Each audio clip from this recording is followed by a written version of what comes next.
Hello everyone, welcome to lucky education. और आज हम डिस्कस करेंगे modern form of money, that is हम रुपये के बारे में डिस्कस करेंगे। साथ के साथ में जो है रिजर्व बैंक ऑफ इंडिया, इसके बारे में भी मैं थोड़ा बताऊंगा, ठीक है ना।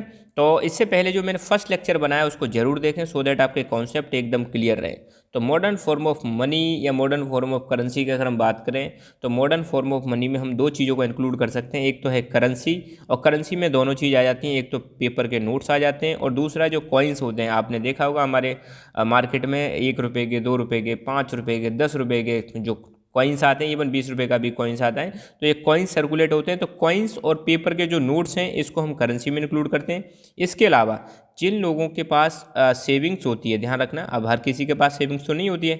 और सेविंग क्या होती है, मान लो मैं अगर 10,000 रुपये खर्च कर मतलब कमा रहा हूँ, मेरी इनकम 10,000 रुपये है, और इसमें से 8,000 रुपये मेरा खर्चा हो जाता है, तो हर महीने मेरे पास कितने हज़ार रुपये बच रहे हैं, मेरे पास 2,000 रुपये एवरी मंथ बच रहे हैं। तो 2,000 रुपये क्या हो जाएगी, सेविंग हो जाएगी।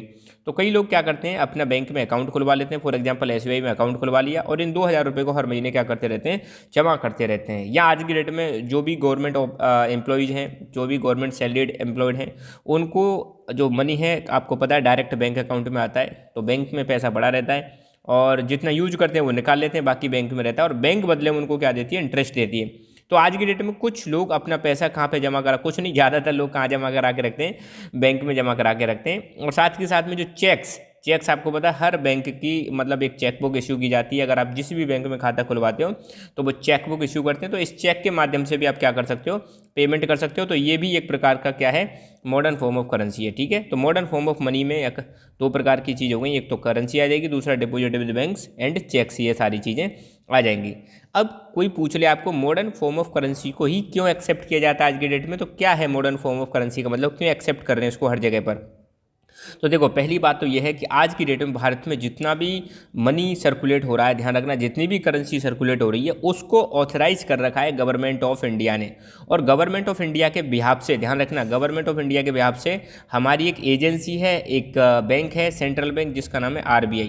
तो ध्यान रखना, अपने भारत में हर देश की अपनी एक सेंट्रल बैंक होती है, ऐसे ही भारत की हमारी एक सेंट्रल बैंक है, ठीक है। और इसको मतलब पार्लियामेंट में एक्ट पारित करके बनाया गया। तो सेंट्रल बैंक जो है इसको जिम्मेदारी दे रखी है, क्या जिम्मेदारी दे रखी है, कि भाई आपको नंबर एक प्रिंटिंग करनी है, क्या करनी है, प्रिंटिंग ऑफ करेंसी करनी है। नंबर 2, जो भी मार्केट में जो सर्कुलेशन हो रहा है उसको देखना है। और RBI के अंडर में बहुत सारी बैंक्स होती हैं, RBI उन बैंक्स को भी रेगुलेट करती है। प्लस इकोनॉमी में बहुत सारी चीज़ों को कौन कंट्रोल करता है, हमारी RBI कंट्रोल करती है। इन्फ्लेशन कंट्रोल करना, ये भी एक प्रकार से RBI की जिम्मेदारी है। मार्केट में महंगाई बढ़ जाती है तो इसको भी कंट्रोल करती है। इंटरेस्ट रेट जो होती हैं, आप बैंक से लोन लेते हो तो बैंक आपको कुछ इंटरेस्ट रेट पर लोन देगी, तो इनको भी कंट्रोल करने की जिम्मेदारी किसकी होती है, RBI की। तो बहुत सारे काम है RBI के, पेपर हमारी बुक में इतना ज़्यादा दे भी नहीं रखा है, बट फिलहाल इतना ध्यान रखना कि अपनी जो मॉडर्न करेंसी है उसको ऑथराइज कर रखा है गवर्नमेंट ने पूरे देश में। जो जितनी भी मतलब करेंसी सर्कुलेट हो रही है,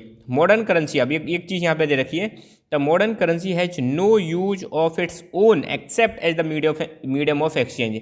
मतलब आप सोचो, जो हमारी एक करेंसी है ये सिर्फ एक ही काम आती है, क्या, मीडियम ऑफ एक्सचेंज के काम आती है, इसके अलावा इसका और कोई यूज नहीं है।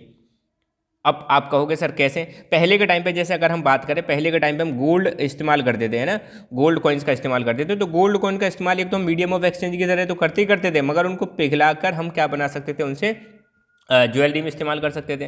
पहले मीडियम ऑफ करेंसी मान लो, जैसे फॉर एग्जांपल ग्रेन्स का इस्तेमाल करें, तो ग्रेन्स का इस्तेमाल हम मीडियम ऑफ एक्सचेंज की तरह भी कर सकते हैं, खाने के लिए भी कर सकते हैं। मगर इस पेपर करेंसी का इस्तेमाल एक्सचेंज के अलावा कहाँ करोगे आप बताओ।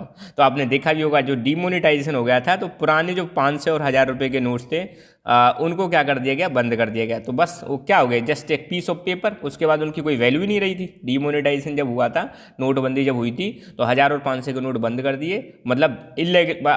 उसके बाद मतलब उनकी वैल्यू खत्म कर दी, कि अब वो गवर्नमेंट ने कह दिया कि अब ये वैलिड नहीं है, पहले वाले जो नोट्स हैं, ठीक है। अब वो किया गया था ब्लैक मनी को हटाने के लिए। बट यहाँ पे यही चीज़ कही जा रही है कि आज की डेट में जो करेंसी है ना, मीडियम ऑफ एक्सचेंज के अलावा इसका और कोई यूज नहीं है। जबकि अर्लियर जो करेंसी इस्तेमाल करते थे उनके और भी यूज हुआ करते थे। मैंने एग्जाम्पल बता दिया है। हमारे देश में सेंट्रल गवर्नमेंट की तरफ से RBI जो है, रिजर्व बैंक ऑफ इंडिया, ये करेंसी नोट्स इशू करती है, आपको पता ही है, ठीक है। और गवर्नमेंट के नियम के अनुसार, ध्यान रखना, गवर्नमेंट के नियम के अनुसार कोई भी व्यक्ति कोई भी ऑर्गेनाइजेशन एक्सेप्ट RBI ये करेंसी इशू नहीं कर सकता। मतलब भारत में नोट छापने की नोट छापने की जो अथॉरिटी है, नोट छापने की जो मतलब पावर है, that is only with Reserve Bank of India. RBI ही छाप सकती है, इसके अलावा और कोई नहीं छाप सकता, ना मैं छाप सकता, ना आप छाप सकते, ना कोई कंपनी छाप सकती है। अगर कोई ऐसा करता है तो उस पर जुर्माना हो सकता है, उस पर मतलब कुछ एक्शन हो सकता है लॉ के अनुसार। मतलब हमारे यहाँ पर सिर्फ एक ही अथॉरिटी है जो करेंसी प्रिंट कर सकती है, दैट इज आरबीआई। सरकार ने जिम्मेदारी आरबीआई को दे रखी है, ठीक है। साथ की रात में अगर आप कहीं भी कोई भी मतलब गुड्स या सर्विसेज का पेमेंट कर रहे हो, आपने कोई सामान खरीदा उसका पेमेंट कर रहे हो, या कोई ने आपने सर्विस ली उसका पेमेंट कर रहे हो, तो मीडियम ऑफ एक्सचेंज की तरह, मीडियम ऑफ एक्सचेंज के रूप में आप मनी ही इस्तेमाल करोगे, और कोई भी व्यक्ति इससे मना नहीं कर सकता। ध्यान रखना, तो कानून बना हुआ है हमारा कि हर जगह पर जहाँ पर भी आप मतलब एक्सचेंज करना चाहते हो, जहाँ पर भी आप गुड्स के बदले पेमेंट करना चाहते हो, सर्विसेज के बदले पेमेंट करना चाहते हो, तो वहाँ पर हमारा मनी ही चलेगा। No one can refuse that, कोई उसको मना नहीं कर सकता, ये चीज़ ध्यान रखना, ठीक है। मनी को कहीं भी अगर कोई ट्रांजेक्शन हो रहा है, कोई भी लेन देन हो रहा है, उसको कोई मना नहीं कर सकता, और ये कानून है बेटा। नो वन कैन इंडिविजुअली या no individual in India can legally refuse a payment made in rupees. अगर मान लो आप कहीं दुकान पे जा रहे हो, आप रुपये दे रहे हो, तो वो दुकानदार आपसे मना नहीं कर सकता कि भाई मैं नहीं लूँगा इस रुपये को, रुपया नहीं लूँगा मैं।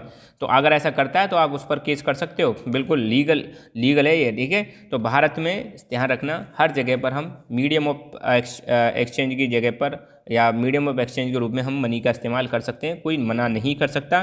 तो रुपी जो है इसको हर जगह पर मीडियम ऑफ एक्सचेंज की तरह इस्तेमाल किया जाता है। तो एक क्वेश्चन बनता है यहाँ पे, why modern currency accepted as the medium of exchange without any use of its own, find out the regions.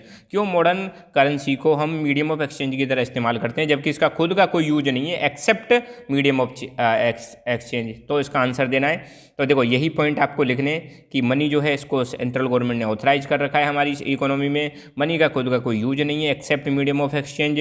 Bharat में मनी छापने की जो जिम्मेदारी है वो किसको दे रखी है? रिजर्व बैंक ऑफ इंडिया को दे रखी है। रिजर्व बैंक ऑफ इंडिया के अलावा भारत में और कोई मनी प्रिंट नहीं कर सकता। लॉ बना हुआ है, कानून बना हुआ है कि जहाँ भी आप मतलब पेमेंट कर रहे हो वहाँ पर मनी का इस्तेमाल होगा, और इसको कोई मना नहीं कर सकता, ठीक है।